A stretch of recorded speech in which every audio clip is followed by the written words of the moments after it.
Je sais que j'arrive un peu après la guerre, mais bon, moi j'aime bien ne pas faire comme tout le monde en même temps que tout le monde, alors je vais aujourd'hui vous présenter mes 7 livres préférés de 2017. En fait, je suis juste à la bourre. Et comme dirait l'autre, désolé, pas désolé. Je suis quand même un peu désolé, hein. Vous me pardonnez. Salut tout le monde, je suis donc ravi de vous retrouver aujourd'hui pour une vidéo que vous attendiez sans doute tous début 2018. Mais là j'avais vraiment envie de vous faire une vidéo sur les 7 raisons pour lesquelles il faut lire mes 7 livres préférés de 2017. Et pourquoi 7 ? Eh bien tout simplement parce que 2000 dit 7.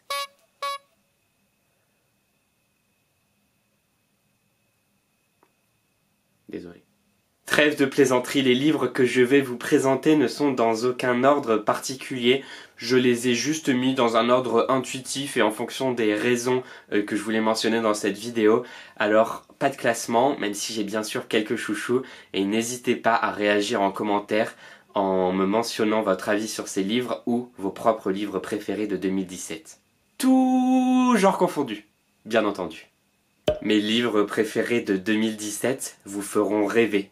Comme Le pays des rêves oubliés de Lavinia Petit, paru aux éditions du Seuil, que je n'ai pas là, je ne sais pas où est-ce qu'il est. Si quelqu'un l'a parce que je lui ai prêté, qu'il se lève ou se taise à jamais, parce que moi j'aimerais bien retrouver ce livre. C'est un livre qui vous fera rêver, et même au-delà de ça, qui vous emmènera dans le pays des rêves, et vous fera réfléchir à énormément de sujets différents qui ont trait à notre propre existence. C'est un roman profond et passionnant, qui m'habite encore aujourd'hui. Il est très long, c'est vraiment un roman énorme avec un univers extrêmement complexe mais dans lequel on prend un plaisir immense à se plonger et à se perdre dans cet univers. Le roman va vous emmener dans les méandres de notre inconscient, de nos rêves et de nos pensées. C'est un roman qui vous fera réfléchir sur les souvenirs, leur importance dans notre vie et dans la construction de ce que nous sommes, sur les pensées, sur les rêves, sur notre inconscient, sur comment ils se construisent et comment ils nous habitent, sur ce qui nous guide, ce qui nous entraîne en avant sur les chemins de notre existence, sur l'amour, sur l'art beaucoup, sur la méchanceté, le bien, le mal. C'est un roman qui, malgré toutes ces interrogations universelles et déjà traitées dans énormément de livres ou d'œuvres d'art, n'est jamais lourd, mais au contraire très fluide et tortueux. Et surtout, c'est écrit avec une richesse et une poésie sans limite qui m'ont ensorcelé. C'est difficile de résumer en quelques mots un roman aussi riche que j'ai lu il y a longtemps et qui m'a tant plu. Je vous invite à aller voir la vidéo que j'avais faite au sujet de ce roman et surtout à aller vous procurer ce livre. Mes livres préférés de 2017 transportent des valeurs essentielles. C'est le cas par exemple de Sirius de Stéphane Servan, paru aux éditions du Rouergue, qui est indubitablement le meilleur roman que j'ai lu en 2017. C'est un roman post-apocalyptique sublime qui nous amène à contempler un monde dévasté et à nous interroger sur la fin de celui-ci. C'est un roman sombre, difficile, bouleversant, poignant, alarmiste.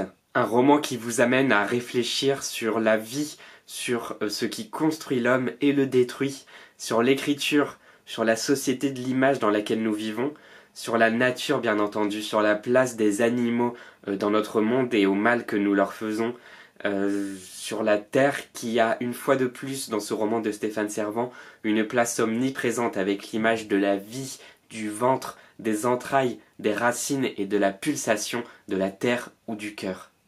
C'est un roman qui, avec une construction habile et hypnotique, vous emmène dans une histoire pleine de suspense et en même temps teintée d'une espèce de mystère ouaté qui, petit à petit, fait monter la tension dans une suite de chapitres à rebours jusqu'à une page blanche sublime qui interroge sur l'avenir même de l'être humain.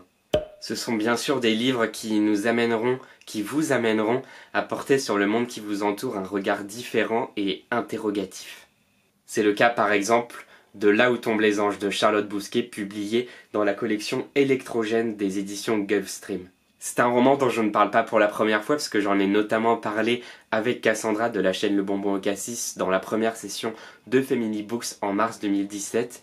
Mais c'est un roman véritablement hypnotique, encore une fois, envoûtant, qui, avec une construction tout aussi romanesque qu'épistolaire, vous amène au tout début du XXe siècle, avant, pendant et après la Première Guerre mondiale, à suivre le destin d'une jeune femme, Solange, qui va s'émanciper de la place que lui donne la société en tant que femme, qui va s'émanciper de ses amours forcés ou non, qui va s'émanciper des idées préconçues qu'elle a sur l'amour et sur sa propre existence en tant que femme, encore une fois.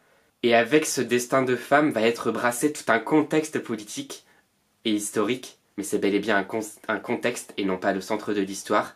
C'est celui de la guerre, c'est celui de la naissance des suffragettes, c'est celui des salons littéraires avec les premières féministes, c'est celui de toutes ces femmes qui entourent Solange et qui vont l'aider dans son destin à devenir celle qu'elle est. C'est un roman plein de sens, passionnant, attachant et tellement bien écrit. Et malgré leur noirceur et leurs interrogations, ce sont pour moi tous des livres réconfortants. C'est le cas par exemple de Björn, tome 2 de Delphine Perret qui vient de sortir aux éditions des Fourmis Rouges. Et j'avais adoré le tome 1 et j'ai parlé de Björn dans ma vidéo justement en décembre sur les albums réconfortants qui sont chers à mon cœur et qui me font du bien. Dans Björn et le vaste monde, on continue de suivre les aventures quotidiennes de cet ours, Björn, et de ses amis de la forêt. Finalement, il ne se passe pas grand-chose dans la vie de ces animaux de la forêt. Ce ne sont que des aventures un peu loufoques et amicales, mais c'est tellement plaisant et tellement réconfortant de lire ces petites histoires qui sont au nombre de 6 dans chacun des 2 tomes de Björn. C'est raconté, que ce soit dans les dessins ou dans le texte, avec une telle tendresse qu'on ne peut que s'attacher au personnage nonchalant et attendrissant de Björn. Une manière, encore une fois, de porter sur le monde un regard différent, c'est-à-dire plus doux. Ce sont des trésors de poésie à lire et à relire. Tout comme Neverland de Timothée de Fombelle, que je suis bien entendu obligé de citer dans cette vidéo, publiée aux éditions de l'Iconoclaste. J'ai déjà lu et relu Neverland, et j'ai été étonné de découvrir dans ma deuxième lecture des choses que j'avais l'impression de n'avoir jamais lues à ma première lecture. C'est un roman dans lequel Timothée de Fombelle revient aux racines mêmes de son écriture, c'est-à-dire l'enfance, et il l'explore avec malice, avec émotion aussi, avec beaucoup d'interrogations, avec inquiétude, avec de l'aventure, avec un sens du romanesque et de l'imaginaire qu'il ne perd jamais, et avec une grande poésie. Je ne suis pas sûr d'avoir déjà lu un aussi beau roman sur l'enfance. Ce sont des livres qui vous emmèneront en voyage. Et là je pense notamment au Fils de l'ombre et de l'oiseau d'Alex Cousseau, publié dans la collection Dos à dos du Rouergue. Il était sélectionné pour la 5e édition du prix La Voix des blogueurs, il a même failli gagner puisqu'il était dans les finalistes, mais Songe à la douceur lui a raflé le prix. Mais le Fils de l'ombre et de l'oiseau a vraiment marqué mon année 2017 et notamment la fin de mon année 2017 parce que c'est un roman magnifique qui part de l'Amérique latine mais qui va vous emmener en voyage dans les airs, sur la terre, sur la mer, à travers le destin de 3 personnages qui sont 3 générations différentes et qui sont tous marqués par l'aventure, par ce besoin de partir, par la famille. C'est un roman qui puise assurément dans le réalisme magique et c'est donc une œuvre véritablement puissante qui arrive à magnifier le réel en faisant rêver le lecteur et en floutant justement la frontière qui sépare le réel de la magie.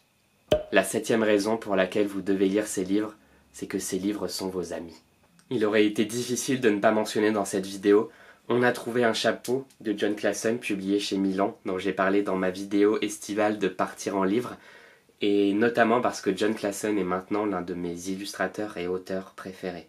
On a trouvé un chapeau raconte l'histoire attendrissante de 2 tortues amies qui ont trouvé un chapeau qui leur va très bien à toutes les 2, mais il n'y en a qu'un pour 2. Elles décident donc de le laisser, sauf que l'une y pense encore avec obsession. C'est un album dans lequel se mêle un humour malicieux mais aussi un peu absurde, des personnages croqués avec beaucoup de talent qui sont véritablement attachants, des couleurs et des dessins enchanteurs qui ont un côté un peu vintage et en même temps très moderne, des valeurs encore une fois qui sont notamment celles de l'amitié, de l'amour, du rêve, un petit trésor pour les enfants et les grands enfants. J'espère que cette vidéo vous a plu, j'ai hâte de vous retrouver la semaine prochaine pour une nouvelle vidéo ou peut-être sur le blog, qui sait, en tout cas sur les réseaux sociaux. J'attends de discuter avec vous par commentaire. Faites de très belles lectures, partagez-les moi et surtout, portez-vous bien. Salut tout le monde.